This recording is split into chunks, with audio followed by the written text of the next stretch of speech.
Operation সিঁদুর থেকে পাওয়া শিক্ষা কাজে লাগিয়ে ৮৫০টি আত্মঘাতী ড্রোন কেনার প্রস্তুতি নিচ্ছে ভারতীয় সামরিক বাহিনী।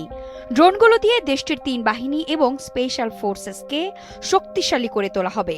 সংবাদ সংস্থা ANI জানিয়েছে, ডিসেম্বর মাসের শেষ সপ্তাহে অনুষ্ঠিত হতে যাওয়া ডিফেন্স অ্যাকুইজিশন কাউন্সিলের উচ্চ পর্যায়ের বৈঠকে এটি অনুমোদন দেওয়া হতে পারে।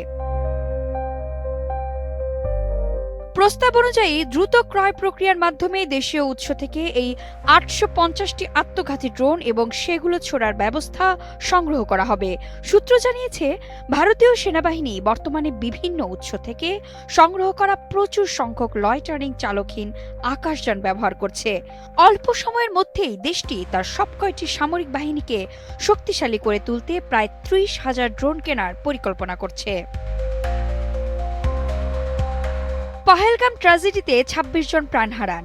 তার প্রতিশোধ নিতে অপারেশন সিঁদুর পরিচালনার সময় পাকিস্তান নিয়ন্ত্রিত ভূখণ্ডে থাকা সশস্ত্র গোষ্ঠীর আস্তানাগুলোতে ড্রোন ব্যবহার করে আক্রমণ চালায় ভারত। অভিযানের প্রথম দিনেই ৯টি জঙ্গি লক্ষ্যবস্তুর মধ্যে ৭টি ধ্বংস করা হয়েছিল। ভারতীয় সেনাবাহিনীর পদাতিক ব্যাটালিয়নগুলোতে এখন থেকে একটি করে অশ্বনী প্লাটুন থাকবে। এই প্লাটুনগুলোর কাজ হবে শত্রুর আস্তানা ধ্বংস এবং বিদ্রোহ দমনের কাজে ড্রোন পরিচালনা করা। আত্মঘাতী ড্রোনগুলো লক্ষ্যবস্তুতে আঘাত করে নিজেও ধ্বংস হয়ে যায়, অর্থাৎ এই ড্রোনকে উড়ন্ত বোমাও বলা যায়। ড্রোন ও ক্ষেপণাস্ত্রের বৈশিষ্ট্যযুক্ত অস্ত্রটি ভেতরে বিস্ফোরক নিয়ে বসানো থাকে।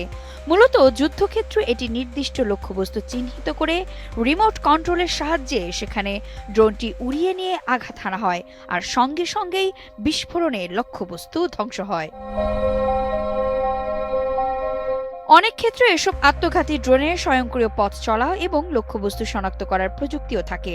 ভারত যে ড্রোন কিনবে সেগুলো দিয়ে আক্রমণ চালানোর আগে চাইলে দেরি করানো যাবে, অর্থাৎ লক্ষ্যবস্তু আঘাত হানার সঠিক সময় না আসা পর্যন্ত ড্রোনটি উড়ন্ত অবস্থায় রাখা যাবে। শত্রুর ট্যাঙ্ক ধ্বংস করতে, রাডার সিস্টেমে হামলা চালাতে, সামরিক ঘাঁটি বা অস্ত্র ভাণ্ডারে আঘাত করতে এমন আত্মঘাতী ড্রোন বেশ কাজে লাগে।